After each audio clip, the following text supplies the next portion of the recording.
Yeah, last thing I got to ask you. Your boy Ernest Jones last night being able to get a Super Bowl win. I mean, how neat is that? I mean, this guy, 22 years old, drafted in the 3rd round.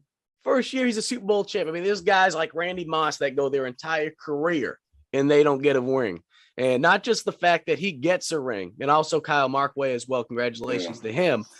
But Ernest balled out. What is that like, being able to see one of the guys that you played with, a buddy of yours, be able to ball out at on the grandest of stages in football? It just it just give you a certain, like, a better, I don't know if it's a better understanding, but a better experience to the game. Just seeing, like, him being out there trying to, looking for what he gonna do, looking at him the whole time, really just following what he doing when he making a play. Like, it just makes you way more excited just having somebody that you know that's on that field. But I don't really understand how he's gonna feel about that Super Bowl, but he played his ass off. He deserved that one. What you mean you don't know how he's gonna feel? I mean, we see he's one of those guys. He's like he seems like the dad in the group. Like, he was just that's what I'm saying. Like, yeah, that's how Uncle Ern. That's what he called Uncle Ern. Yeah. So I don't understand. I don't know how because he ain't never really show emotion unless we was like going into a big game and stuff like that. Like, he was just always calm and collected, just in his zone. That, of course, a quick clip from Mike Uva's exclusive sit-down with Cam Smith, and I'm joined now by Mike Uva himself. I'm Wes Mitchell, of course. This is GC Live Wednesday episode of the show. We got plenty to get to, plenty to talk about, but I wanted to start off with that, Mike. If folks want to go see the rest of your interview with Cam, they can do that on GamecockCentral.com. They can go to youtube.com/GamecockCentral. By now, you guys know how it works. It's on all of our social media platforms, so go check that out. But, Mike, appreciate you joining me again today. Chris still taking a little bit of time off from the Gamecock Central side, focused on some Garnet Trust ventures, if you will. But, Mike, it was good, I'm sure, for you to be able to sit down with Cam. And y'all talked about a number of topics from on the field, off the field, a new life as a father. And it's been fun to see Cam sort of grow into his own. I would say, I believe he would agree, both on and off the field. Yeah, 2 parts about that. We'll hit on Cam specifically first, and then I want to piggyback off what you just mentioned there about just Garnet Trust. I think the beautiful thing about Cam is that he is someone that, when you talk about guys staying in state, everything that he says in this Garnet Trust interview is exactly what you want to hear from a fan's perspective. You want guys that truly want to be here. He wanted to stay here. And that's one of the things we get into, because when you make that commitment to a school, and I don't care if you're Division 1, 2, 3, NAIA, even JUCO, when you make a commitment to a school, coaches always tell you, make a commitment because you fell in love with the program and the university. You don't fall in love with a coach, and don't fall in love specifically with the idea of just playing football there. Because if you get hurt, if a coach gets, an opportunity, he gets fired, though. And this has been the case here with Cam Smith and a lot of these guys at USC, with Will Muschamp getting fired just 2 seasons ago, or a season ago. Cam wanted to be here. Cam expressed that love for South Carolina going back to his sophomore year of high school. So in this interview, you hear all that. You hear about, like you mentioned before, just that the juggling of being a father and being a college student athlete. And not just that too, but taking that next step, wanting to go play in the NFL. That's obviously a dream he's had for such a long time. But as we've seen over the years, I mean, we've seen it with Josh Vann. I mean, it just changes your perspective, because now, instead of it just being you, now you're doing it to provide directly to someone. That's not to say they're not trying to provide for their mother or their father, if they have a brother, sister, grandparents, or whatever the case may be. But you have someone that you are raising for the rest of your life. And I think with Cam, he has that extra motivation. So really, really great interview from Cam. A lot of great perspective. And that second part I wanted to mention, Wes, and I know you'll agree with this, the beauty about these Garnet Trust interviews, these things that I'm really enjoying, is these players are really opening up, really letting you be able to see what goes on in their life as a person and how they're kind of wired and how they're programmed. So if you're not a member of Garnet Trust, take a look at it. It's a great way to not only support Gamecock student athletes and really be a part of being a game changer in this new era of NIL, but it's also allowing us to be able to do other events like we did a couple weeks ago with Takarion Joyner, which was our first virtual event where you guys had an opportunity to ask him questions directly as well. So I think you would agree with me. This isn't trying to be like a pitch for Garnet Trust, but I think so far this platform, this new era of NIL that we're all living in, and we're a part of, obviously, now with Garnet Trust, I think it's gone better than we probably even expected. Yeah, it's been fun, man, just to get to, it's one thing to hear from guys in press conference form when, there's a microphone passed around and there's many, used to at least have the gaggle form where, guys are sort of surrounded by media, but most of the time these are in official capacity press conferences. And the beauty of Garnet Trust is it has given us a window to actually maybe sit down. We keep using the word chat when we do these videos, but it's truly a chat just to hopefully give the Gamecock fan out there a little bit better feel for what these kids are all about, not just on the field, but off the field as well. And Mike, I had a chance on Friday to go to the zoo as part of a Garnet Trust event that was put on by our buddy E-Doug, Eric Douglas, great dude, senior center for South Carolina football. And just being around there's 10, 11, 12 guys from the team that were there, being around kids from the Boys and Girls Club here in Columbia at the zoo for an hour or two. And shout out to Firehouse Subs for helping us make that happen. But it was really cool, man, just to see the guys in their element, interacting with kids, goofing off. And it's sort of a good reminder, I think, for people. I would say go check out the video from Kendall. There was some really cool stuff where you can see the guys just doing what they do off the field, man. Yeah, and I had a chance actually to run into Eric Douglas. I tell you, I keep seeing all these student athletes. I actually saw, I know we're going to talk about basketball in a little bit, saw James Reese and Jermaine Cousinard and, oh goodness, who else did I run into at the grocery store the other night? Xavier Leggett. I keep seeing all the student athletes out. Was it Publix on Rosewood? One was Publix on one was that the one that's near? I should know this. I've only been here for you don't know the roads, Mike? Come on, Mike. Look, all right, Rosewood is near the stadium. Who actually knows roads anymore? Just put it. Everybody knows Rosewood, man. That's closest to the stadium, or Gervais, which is where I know you know where the Vista is. Gervais is the one that I went to for Publix, but I went to Food Lion is where I saw Xavier Leggett, James Reese. So Xavier was loading up on the liquids. I mean, he had every liquid that you can imagine other than alcohol. I mean, geez, that kid's going to be as hydrated as can be. I'm sure the athletic team's going to be excited about that and the nutritionist. But I say this because I saw Eric the other night, and that was one of the things I said, how'd it go? He's like, man, I had so much fun. So, we've mentioned this before with NIL. I think there's a stigma that it's all about me. There's so many opportunities now because of this new world that we live in with NIL that it allows these student athletes to do things like this that they might have not been able to do before in the past. They might not be able to put their name attached. I mean, I think back to just this past June with Jabari Ellis holding a Juneteenth event for his community and being able to put his name attached to it and just the turnout they had. I mean, Eric was there as well. A bunch of other former Gamecocks. Mike Williams came out, former Clemson Tiger, Charger receiver now. I mean, I really just – there's a lot of stuff still gray area, Wes, and I know Chris and I have talked about this. I know you and I have talked about it. There's still gray area with NIL, but there's so many positive things that are coming out of it that I don't feel get discussed as much, such as some of these events like you mentioned with just Eric the other day.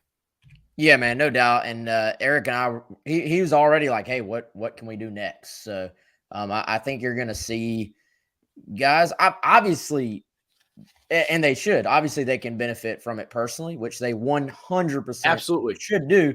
But you're seeing guys say, hey, how can I use this to benefit my community as well, benefit the less fortunate? And pretty cool stuff. By the way, little sneak preview, Spencer Rattler through FanJolt. We're going to have some more details on that later on. Has an exclusive interview where he's doing the interviewing of an NFL quarterback. And I don't believe he's announced what charity it's going to be yet, so I'll let him do that. But I do know the proceeds are going to go 100% to a charity. So, it's not like these guys are all just out there. They're not, first of all, they're not making, most of them aren't making millions of dollars anyway. They're making money to take their girlfriend to dinner. It's not like they're freaking millionaires. And two, there is a ton of good that is being done already and will continue to be done via NIL. And it's been fun to play a role in that, to be a part of that. Before we get too much further, I want to talk about James Reese and that amazing shot he hit last night. Before we get too far, I do got to thank our buddy Clint Hammond, ClintHammond.com, 803-771-6933. Clint is the presenting sponsor of GC Live. He's a Gamecock supporter and a Gamecock Central supporter. Again, NMLS number 71597. We tell you every single show. Email address chammond@mortgagenetwork.com. If you're in the market for a new home, or maybe you just want to see about saving some money with a refinance, give Clint a shout. Again, 803-771-6933. Mike, the win last night. I mean, for one, it's a huge win just because it avoids the alternative, which would have been an absolutely back-breaking loss for South Carolina. I saw on the top of the Insiders Forum on Gamecock Central, you posted the final stretch of games now. I'm pulling that up right now as we speak, because we'll get into that in just we'll get into that, because something caught my attention, man. Every single one of those games is like losable and winnable, and we'll get into that. But first of all, let's talk about the shot itself.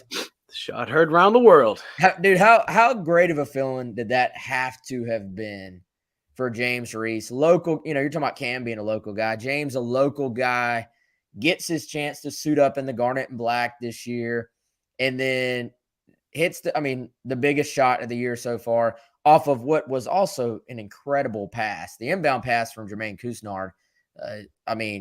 He looked like Spencer Rattler threading the needle at half court, but how must that have felt for James Reese, man? Well, not even just for James Reese, just for the community of Gamecock fans. Even go back in regulation.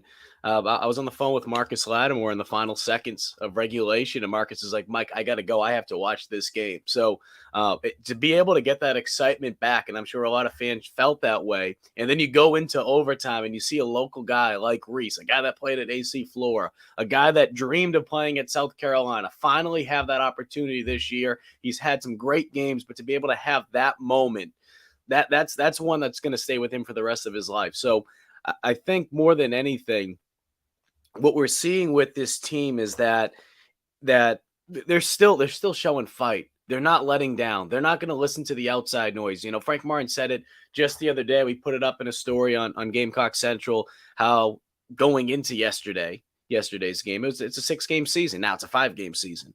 And they have to really just focus on that. They can't worry about it's a 30-game season. No, you have 6 opportunities left.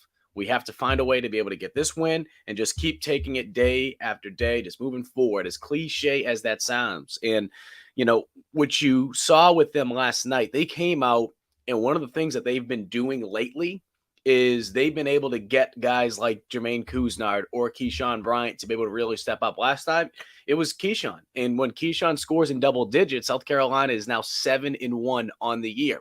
When either him or Couisnard scores in double digits, the team now is 13-2 on the year. So I say all that because what we've seen over the last couple of games, those two guys in particular, sometimes it's both of them playing well from an offensive standpoint. Some of the times it's only one of them. But if at least one of those guys hits in double digits, you have to feel good about your chances. And that's what happened last night. If Jermaine's able to bounce back and have a good game against LSU, if Keyshawn can keep that going, and just the positive momentum that you're able to get from winning a game on the road. I mean, South Carolina has won 3 out of their last 4 road games. I mean, you talk about from a resume building standpoint, I don't care who they're playing. I don't care if it's TikTok, Tech, or this or that. They're getting these wins on the road, and that's going to help them in terms of building that resume. So look, I know it's still they still have a lot of work to do. If they want to make the NCAA tournament, they still have to do a lot if they want to make just the NIT. But it's not out of the question quite yet. There's still hope. There's still hope. Like that scene from Dumb and Dumber. You know, you tell me there's a chance. There's a chance, though, Wes. There's a chance. So you just got to hold on to it. And then bottom line is this. You have to win at home on Saturday. There's no question about it. If you're a fan, go out there, make a difference, be that sixth man. Because as we've seen with this team, they've truly fed off the energy of the crowd. And if they can find a way to get a win against LSU, I mean, you mentioned it, like looking at some of these games, LSU 6-6 in conference play. Mississippi State's 5-6 in conference play. Alabama, yes, they're ranked top 20 in the top 25 now. They're 6-6 in conference play. Mizzou's 4-8, and that's before the Auburn game, which of course Auburn only has one conference loss this season, and that was against Arkansas. So when you look at that group, and this is why Frank is saying what he's saying, which is we're not in a great spot, but we're not in a bad spot. We're in a good spot. They're kind of jumbled up a little bit in the standings in the SEC. And if they're able to go out there, you know, if they're able to win those 4 games in a row against those teams, obviously that will be tremendous. They can put themselves potentially in that top 4 spot. 5, top 4, 4, 5. But, I mean, even if you win 3 of those games going into Auburn, you give yourself a chance. But, you know, one game at a time. Gamecock fans, I don't need to remind you that one of the biggest things, and that's the word hope. Hope is saying the exact word, and that is your name, Hope. Gamecock fans, they always sense the hope, but they're just getting ready to get kicked right in the gut. Kicked right in the gut. Enjoy it. Enjoy just this moment, okay? Big win last night. Enjoy it. And then go into Saturday and see what happens. You know, there was a little bit of backlash, Mike, about your article on Gamecock Central, and really just more about Frank's comments than anything, about people saying, well, South Carolina's not in a good spot. And Frank, to his defense, said he didn't say they're in a great spot by any means. And, you know, I started thinking about it, and here's the thing. What is Frank supposed to say? You know, like season's over. Shut it down. You know, he's not gonna say, guys, take my whistle. I'm done. Yeah, it's just not gonna happen. Like it's the job of a coach when maybe the team collectively, their head's getting a little bit too big to bring them back down to earth. It's the job for a coach when maybe you're sitting there and you're a little bit of a long shot to win a game, or you're struggling a little bit, or you're a little bit of a long shot to make the tournament, to build your guys up. And, you know, I think the alternative is that Frank just goes in his press conference and says, you know what, they're going to fire me at the end of the year. There's no point in playing the rest of these games. We're not going to make the tournament. We don't even care anymore. That's not going to happen. Is it still percentage-wise? Is it a tough road the rest of the way? Of course, just because Mike, I think almost all these – now, at Auburn, that's very, very, very difficult. But you look at the 1, 2, 3, 4 next 4 games like you're talking about, they're probably all tight games, man. They're probably all games that could flip one way or the other. Mm-hmm. Probably very similar to the game we saw last night, just in terms of it coming down the stretch with each team, with both teams having a chance to win. And you know what? Maybe it evens out. South Carolina splits them, or maybe the ball bounces their way and they make things interesting down the stretch. And look, I get it. I understand. People want to look at, okay, this has been 10 years, 1 tournament appearance. Okay, I get that. But what is Frank going to say? He can't look at it in that view. He has to look at it in a vacuum. And when you have the comment that he said about, okay, we're not in a great spot or we're not in a bad spot, we're in a good spot. When you look at not just these next 5 games coming up, but even last night's game against Ole Miss, from a record standpoint, and in terms of where those teams are located in the SEC standings, South Carolina is right in the mix. South Carolina is right in the mix to be able to finish, like I said, potentially in that 4, 5, 6 spot if they play well throughout the rest of the way. So 4 obviously is going to be a little bit tougher. But the point being is they still have an opportunity ahead of them. And if they're able to go out there and do what they did last night, they still have a chance to be able to get to where they want to get to. Now, that's why Frank is saying what he's saying. It's not impossible. It's not going to be the easiest road in the world because they've put themselves in a difficult corner. But You go out there, you get a road win against a team that, you should beat them. You should beat Ole Miss, but it's not easy to win on the road. And they were able to get a win. And that's all that really matters at the end of the day. Who really gives a crap? I don't care. People can say, oh, style, points. Just friggin' win. Friggin' win. Go back and look at some of these games. South Carolina, they got their teeth kicked in some of these losses. All right? It's a loss. It's a loss. Move forward. Just get a win now. Keep getting wins. Keep moving forward. So this Saturday, like we said, Wes, they have to be able to get a win here. They lose this game. Obviously those hopes are starting to disintegrate a little bit more. Does that mean they can't make it to the tournament or the NIT if they lose this week? No, but I mean, it's just, I can't see them being able to beat Auburn on the road. And I could be dead wrong, and this could be a clip that they use in a video if they end up upsetting them. But I just think that you have to be able to take care of business at home first and foremost. And when you see some of those teams that are coming into town, coming in your building, you have an opportunity to beat them. You got to be able to capitalize on it because those road games are not going to be easy. Crowd at Colonial Life on Saturday. Ooh.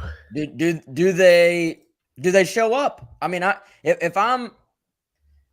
don't know what the answer is, Mike, but if I'm running the men's basketball marketing, I'm trying to find a way to challenge these fans right now. I know there's a big push for Sunday, rightfully so. I saw Dawn Staley said they're about 1,500 seats away from a sellout.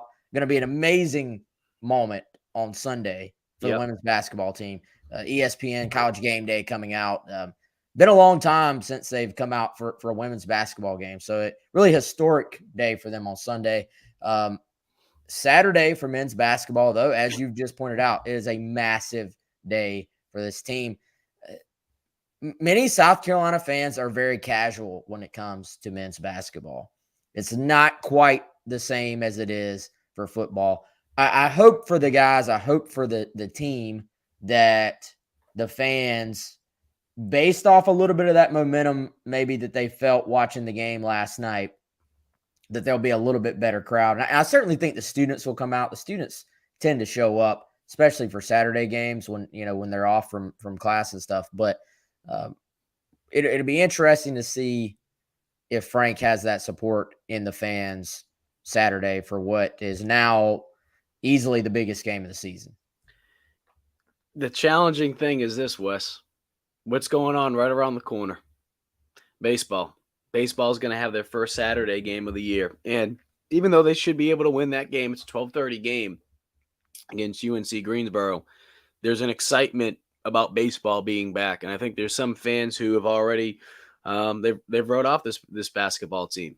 And I don't think, regardless of what happens, or happened the other night, is going to change their opinion until there's a possibility where you get down to that last game or two of the regular season where it's like, shoot, if we win this game, we're going to make the tournament. And, those fans come back. So I don't know. I would hope that, Gamecock fans are able to go out there, support a guy like, James Reese, especially after seeing what he was able to do, a local kid at that. And not just that, but it's going to be a tremendous, tremendous Saturday at Colonial Life Arena, recognizing two tremendous programs. The last South Carolina basketball team to win the ACC championship all the way back. I mean, shoot, you have to go back to what I believe is the 1970s.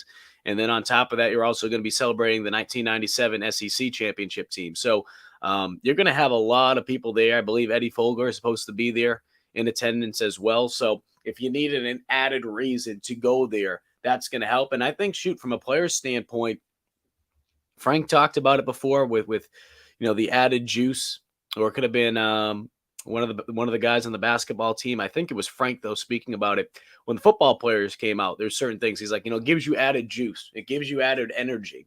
I'm sure it's going to give them added energy knowing that you have some of the greatest programs in South Carolina history for basketball coming back and going to be in attendance. It's going to be a tremendous weekend with Legends Weekend kicking off on Friday night and those alum being able to go. And I had a chance to go a couple of years ago, Wes. Those players have an opportunity to interact with those former players. And I'm sure some of the conversations will be like, hey, this is what we were able to do. This is what it means to us. It gives you that extra motivation. And I'm sure some of those players will be able to use that fuel to be able to, take it to the court the next day. And it should be a great game. Should be a great game against LSU. We will certainly have complete coverage of that on GamecockCentral.com. I want to go back to the Super Bowl and Ernest Jones and what that meant for him.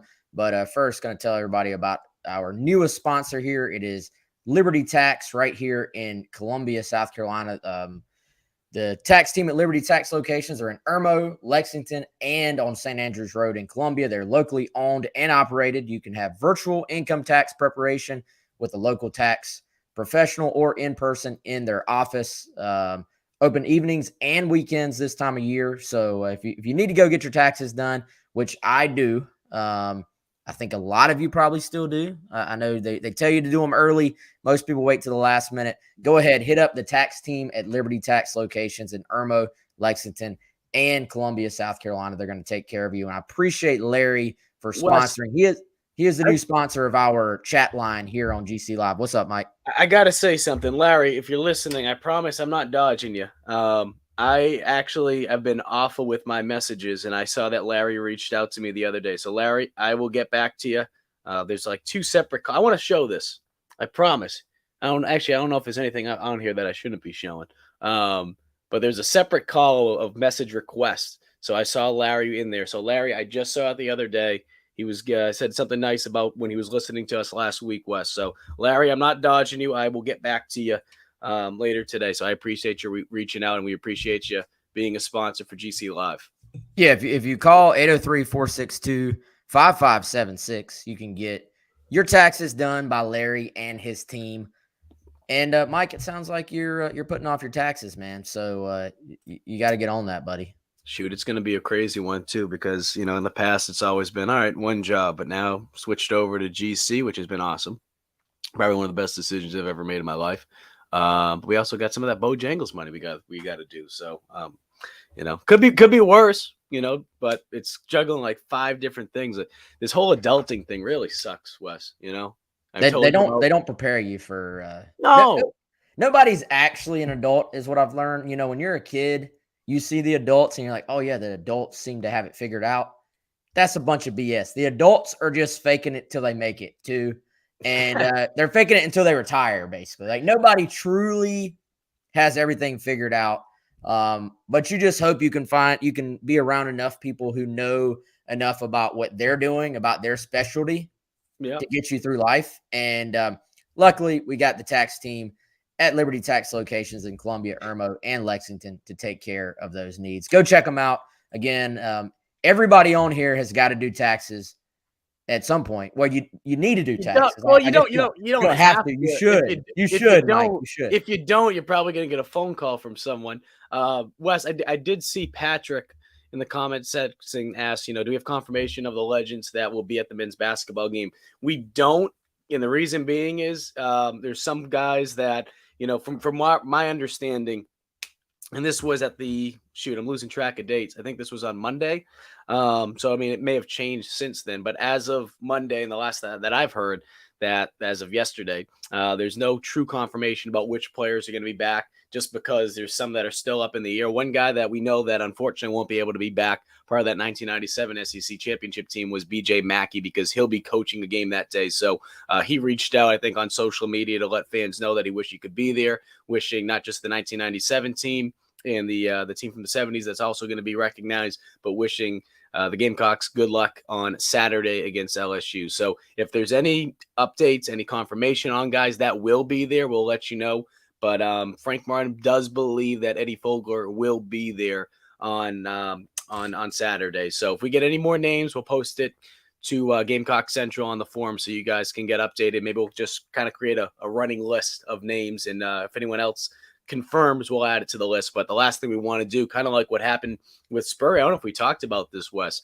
I think some people were disappointed that they weren't aware that Steve Spurrier was going to be in attendance last week when they recognized when they recognized Coach.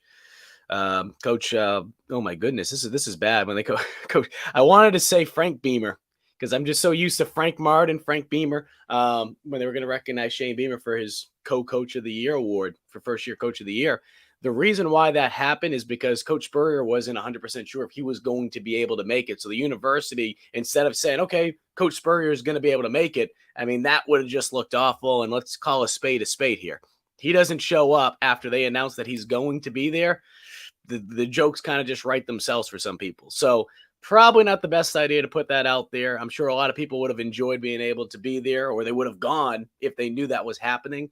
But nonetheless, a great experience and a great opportunity to see Coach Spurrier go out there. And I mean, that was awesome. The fans chanting Beamer, Beamer, and then Beamer turns around and says, hey, you can thank that man, because if it wasn't for him bringing me in about a decade ago, I wouldn't be standing here. So that was pretty neat to watch. Definitely, man. And here's the thing people got to also realize about the head ball coach is Spurrier's always done whatever he wants when he wants. For the most part, he's always sort of operated at his own in his own way.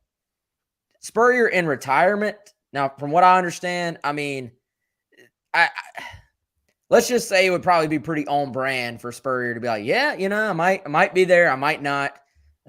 They probably didn't truly know until he walked into the building, to be completely honest. And that's no shot at Spurrier. That's just who he is. That's just how he is. Shoot, so, Jerry Spurrier was just walking around. She's like, hi, Mike. And I'm just like, oh my God, Jerry's here. Because Jerry, and you weren't lying. I think it was you. I don't know how she's able to remember so many people's faces, because I've only met her a couple times. I mainly met her at that George Rogers event that I emceed at last summer, and I was paired up with Spurrier in the golf group. And you want to talk about 4 hours of golfing with Steve Spurrier? That was yeah, we'll just leave it at that. Everything that you could imagine and then some. A lot of great stories, a lot of there's a lot of whelps in there, but he's still got a pretty good chip. I'll give him that. He's pretty good on his approach shot. I hesitate whether we should go here, Mike, but I want to go here. Let's go there. Let's do it. There's a few of you out there. I don't know if y'all are listening. I imagine some of you are listening to the show. There's a few of you that I got a bone to pick with, because there's some people who are still downright vicious towards Steve Spurrier, Mike. And people were booing him. People were booing him the other day. I was about to say, if you listen closely, there were some boos. And that's crap. I do have a response to that, though, Wes. Oh, okay. There were a lot of Kentucky fans there. I will say that. There were some in the Gamecock section, but because that's a great point. That's a great point. I do want to bring that up, and that's a different story for another day, that there was more Kentucky fans there, or at least it felt that way with so much blue. But I just want to throw that out there. That is a great point. I will say this. There are, if we rarely post something on the Gamecock Central Instagram, for example, and it's like it's a photo of Spurrier, it's still a very mixed reaction of people that are still love Steve Spurrier, but there's some, not just like, I get there's a difference. To me, there's a difference in like disappointment, like, oh, it didn't end the way we wanted type thing. I wish it had ended better, blah, blah, blah, versus like dropping F-bomb. It's like the level of hatred some people actually have is a little unhealthy for the guy who has his name on the side of the stadium as the all-time leading winningest coach. What can you equate it to? Is it kind of like a relationship? Like, all right, things didn't go well, but there was not true hatred there, just didn't work out, or, after a while, it's like, hey, you know what? You pass by in the grocery store, you see someone, hey, how you doing? Or you just ignore them. Do you flip them the bird?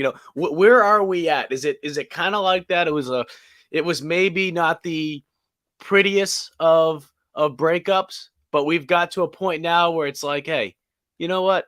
I'm happy for them. Or are we there yet with most people? Do you think some people are still, upset?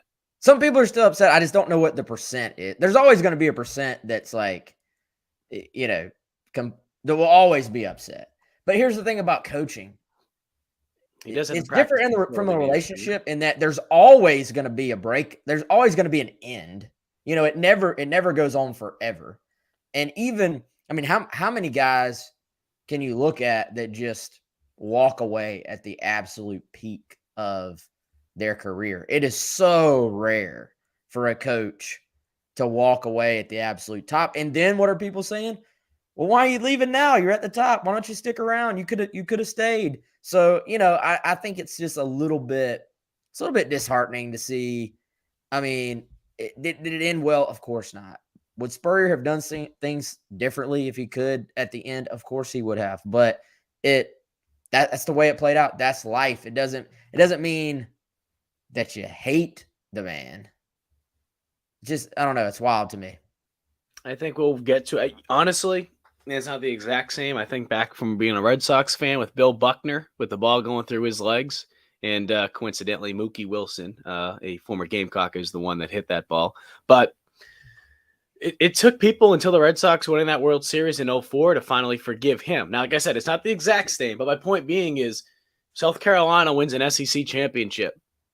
Is all forgiven now? I mean, because you have to there's no Shane Beamer at South Carolina if Steve Spurrier doesn't come here, you know? And the breakup itself, I understand for some people it's gonna mask the good that has happened. You talk about the wins. You talk about, you know, I just brought up the fact that he brought Shane Beamer along and some of the tremendous players that they were able to recruit during the Spurrier era. I think if they win the SEC, I think those people that are still upset with Spurrier, I think there'll still be some, because some people just like to complain for the sake of it. They just like yelling at the cloud. But I think there'll be a lot of people that'll be like, you know what? Okay, I'm good. So I think I don't know. Is there anything else that could kind of fix that between now and if that were to happen? I don't know. And it's maybe complicated a bit by the fact that he is an employee of the Florida Gators now as well. I don't even know exactly what his role is there. He's some type of ambassador for Florida. So he's always in the blue and orange, you know, so that maybe makes it sting a little bit as well. I don't know, but he's still the head ball coach, still brought you the 3 best seasons in program history. Yep. That's gotta outweigh the negative, in my opinion. But I'm a positive guy, so I look at the positive side anyway. But even if I wasn't a positive guy, I feel like 3 11-win seasons.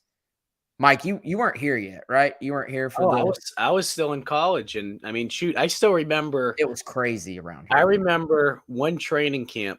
Because I mean, it was one of those early games. I think it was a Thursday night game when North Carolina played South Carolina, and it was on, you know, in prime time, and that's when I really started getting into watching South Carolina football. I mean, I'm not gonna lie here and be like, oh yeah, I grew up a big Gamecock fan. I'm not even a Gamecock fan, but I never grew up around, you know, South Carolina. I mean, college football just isn't as big up north. But I mean, shoot, that was a lot of fun to watch those teams. I mean, as someone that, like I said, no connection to South Carolina beforehand, watching guys like Jadeveon Clowney, watching the Connor Shaws, even going back a little bit before, you know, that game in particular that year, the Garcias, of course, Marcus Lattimore. I mean, it was a lot of fun. It was a lot of fun to watch, and just from watching from afar, the buzz that you saw from Sandstorm and just the crowd, and I can't even imagine what that would be like to have that replicated again, and be able to see it up close. So hopefully that will happen, but baby steps. Before we get out of here, Mike, let's talk a bit about the Super Bowl. I mean, it's a few days past now, obviously, but you talked about it with Cam. Cam went into some detail there. Ernest Jones, I didn't realize he had a nickname, Uncle Ern, but it makes sense. It's very fitting.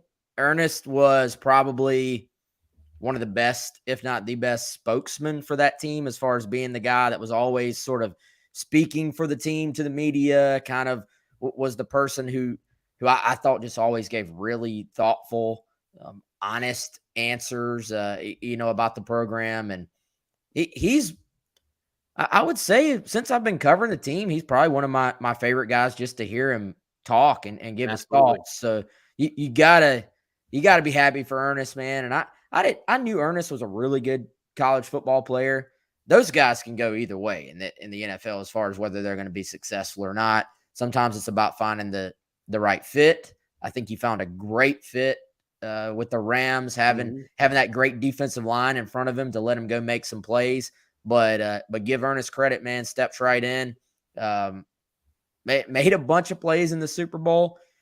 Mike, I'll say this, in that Cam Smith interview, it even sounded like he had you almost like had a Southern drawl coming out of your mouth or something talking about Ernest. So I'm a big Ernest fan for many reasons.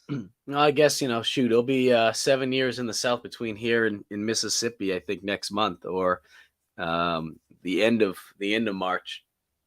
But no, I think one of the bigger things I took away from that Garnet Trust interview with Cam talking about Ernest Jones was the business-like approach. That's one of the things that he took away from playing with him at South Carolina, is that he always approached everything from a business standpoint, and that, you couldn't get too high, you couldn't get too low, like all the little cliche things you hear all the time, but it's the God's honest truth. And I think with Cam, obviously he's gone through a lot in his life, between, losing a sister and then having a daughter just this past year. There's a lot that he's gone through in his life that has forced him to grow up very faster than a lot of kids his age, or I should say young men his age. But I think more than anything, when you do want to play at that next level, having those role models around you and a guy like Ernest Jones, I think is absolutely tremendous. I do think, though, I'd be lying to you if I go back. I'm trying to think exactly when I said, if it was at Watch Fox or on the Watch Fox podcast I used to do. I didn't think that Ernest was going to be someone to make an impact on the field right away other than special teams, even though he was drafted in the 3rd round. But you see the work ethic that we saw when he was at South Carolina. It doesn't surprise you. And once he was able to get on the field, he was able to make an impact, and he had one of the best Super Bowl performances that I can remember from a rookie linebacker in quite some time. He was all over the freaking field, 7 tackles. He was tremendous. Outside of Aaron Donald, if you had to pick who was the best defensive player on the field that night, I'd probably say Ernest Jones and just what he was able to do. So I think the question now is, where does Ernest go from here? I think he's a guy that could easily, become one of those captains on the field. Obviously, you already have Aaron Donald on the defensive side, so I don't know how they divide up their captain C's on their chest. Some teams like to have one on offense, defense, special teams, and then there's kind of a floater between that other one. But he definitely earned that respect, I think, from not just his teammates, but from across the league the other night. And it's just scary to think that he's only freaking 22 years old. He's only 22 years old, and this is only the beginning, because he's only going to get smarter. He's only going to get faster. He's only going to get bigger from having that year under his belt. So very excited to see where it goes moving forward, regardless of whatever, all this rumbling that's going on with Sean McVay and what he's going to do with his future with the Rams. I think Ernest Jones is on his way to having a very, very, very successful NFL career.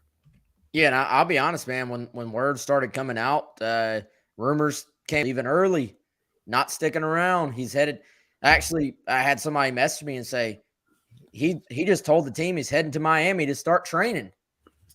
I was like, I don't know about that, Ernest. I was a little bit skeptical if it was time. I thought maybe one more year. Yeah. And but he goes, he gets drafted a little bit higher than I, frankly, personally expected. Yeah. And now he wins a title in year 1, has found a great situation. It's so important to find a good situation too, man. That's what it's about. Yeah, found a great situation there. So we're certainly happy for Ernest. Shout out Kyle Markway, who spent a ton of time on the Rams practice squad this year. Shout out Joey Blake, by the way, who is the nutritionist with the Rams. He actually was South Carolina's nutritionist before he took that job with the Rams. So little connection there as well. Did you see, by the way, Jacob August, former Gamecock tight end, he posted it on his Snapchat. The picture where he was FaceTiming Markway Yeah. while he was on the field celebrating. And I haven't talked to Jacob about that because Markway shared everything, and I do want to bring something up about Kyle Markway I thought was neat. I know this is probably not the best way to show stuff, but him holding up the Vince Lombardi trophy in the locker room, I think it just speaks volumes. And I'm seeing some of the comments, whether it be Jacob August, whether it be Hayden Hurst, just the fraternity that tight end room had. And they were able to bond tremendously. And this is something I think, look, okay, Markway wasn't active on the field that night, but he's still a big part. He's still going to practice each day. He's still working his tail off. This is what he posted. If you haven't seen it yet, I think it just speaks volumes. He's only been in the NFL for 2 years. Okay? 2 years. Just keep that in mind. 2 years. He posts this out. He's like, my first 2 years in the NFL show a side of the business many people don't see. Undrafted free agent, 4 different teams, cut and signed 12 different times. Think about that. Cut and signed 12 different times, 5 tryouts, living in and out of hotel rooms, and then he becomes a Super Bowl champ. So the journey, of course, you talk about a guy like Ernest Jones, and his journey is still remarkable too. That's not to downplay anything that Ernest did and has done in his life to get to that point. But a guy like Kyle Markway too, I mean, this is very, very special because it's not just, he's part of getting a ring in it. No, he's been working his tail off. I mean, that's the pinnacle of playing football. That's the pinnacle in a lot of ways for playing professional sports. That is the mecca, being able to hoist that Vince Lombardi trophy. And for a guy that got cut and signed 12 different times, living out of the hotel room, I mean, this is the side of the business that people don't think about. And it can trickle down to obviously college as well. I mean, shoot, I've had the conversation with guys like Dan Mullen, from a coaching standpoint, when they're grad assistants, living with 5 other guys, five other coaches, on basically air mattresses and mattresses just on the ground, and living out of their duffel bags and trying to just make a living. They can find the cheapest slice of pizza, the dollar draft beer night, they can go out in places. So I always like being able to see stories like this come out because I don't think people truly understand how difficult it is for some of these players just to make it on a team. So the fact that Markway was able to be part of Super Bowl team is just impressive alone.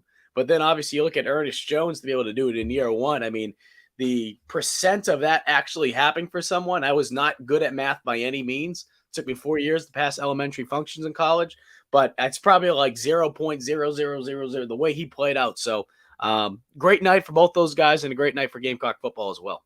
Yeah, certainly happy for Kyle Markway, man. Great dude by all accounts. Incredibly hard worker. And hopefully he can find somewhere he can stick a couple of years and not have to just I know you'll do pretty much anything to be in the NFL, but at some point the just constant moving and living in hotels, like you said, and being in different cities, that's no life to live, man. So hopefully he can find at least a couple of years where he can settle in somewhere. We'll certainly bonus be wishing check's that nice. for him. That bonus check will be nice. It'd be very nice, man. Bonus check. He deserves maybe we can get Kyle Markway on GC Live. He'd be a good guest. Oh, I can reach out to Jacob. We can make that happen. I think that'd be good, man. I think that'd be good. Mike, good stuff as always, man. What do we got on Gamecock Central coming up? Well, coming up on Gamecock Central, we have some more Garnet Trust interviews that'll be coming out next week. And we also have that announcement of the announcement that I had last week, kind of like making an announcement that there'll be an announcement coming up. Very, very excited for that. And I was texting you about it a little bit earlier today. It will be something that will benefit Gamecock Central subscribers. So if you're on here today and you're not a GC subscriber, that's all right. I think we have until what, Wes? March 3rd to sign up. What's the deadline for the This may be going away this weekend. Oh shoot. Okay. Well, don't listen to me. What do I know? Sign up right now, guys. GamecockCentral.com. 1 year, $1. It's going away soon. Could be going away as soon as this weekend, from what I hear. So go check it out. GamecockCentral.com. Right there on the front page, you'll see the join button, and then you can come out, hang out with me and Mikey on the Insiders Forum. Maybe they'll be able to join you in that special workout group that you have over at Move Fitness. I see. I'll tell you what. So Wes is part. I don't even know what the name of the actual like thing that you do there. It's like in the tribe classes. tribe classes. Yes, Move tribe classes. So I'm doing my own thing, working out. Wes is over here looking like he's training for the NFL Combine. He's got the ladder, the speed ladder. He's doing the quick feet, the icky shuffle. You know, he's tossing the medicine ball around there. I mean, tell you what, Wes, you know, it's a good workout, man. I'm a big river season guy. I'm getting ready for river season, trying to get the river season body right, feeling good.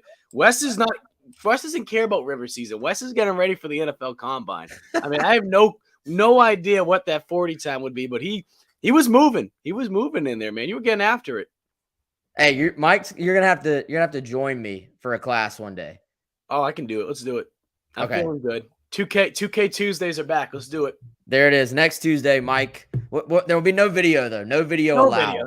No. Private workouts. If anyone's a member of Move Fitness now, they're gonna just show up and just watch us. So I can't control anyone else with a video camera. You're gonna have to beat them up, or bring your own security guard. Maybe you can get Eric Douglas to be your personal security guard. There you go. NIL deal there. There we go. Yeah.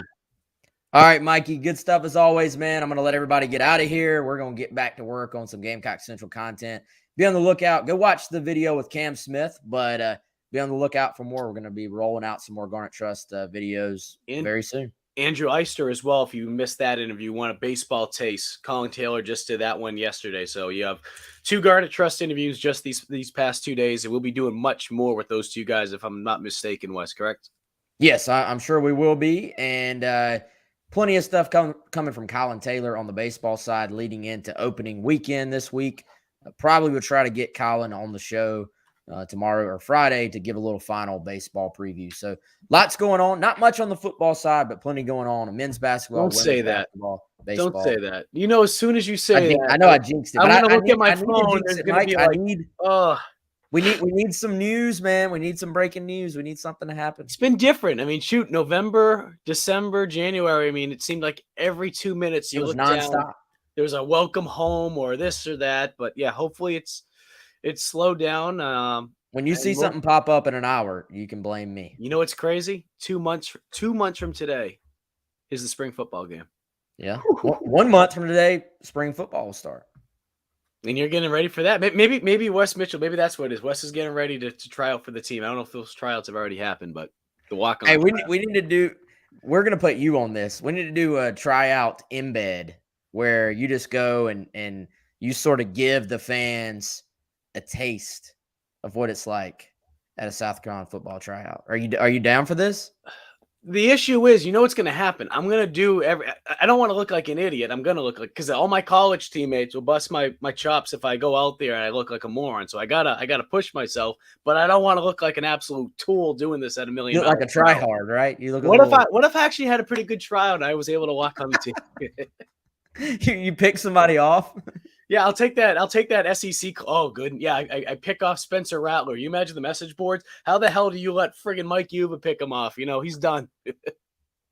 Your Twitter follower account would go up even more if you picked off Spencer, man. Like that I'd get probably death threats saying, "Get the hell out of South Carolina, delete that video. What are you doing? Get this man off the field." Yeah. Oh man. All right, guys. Mike, we appreciate it. Everybody who watched, everybody in the chat, everybody who listened, appreciate it as always. Like, review, subscribe, click all the buttons, all that stuff. For Mike, I'm Wes. We'll see you soon.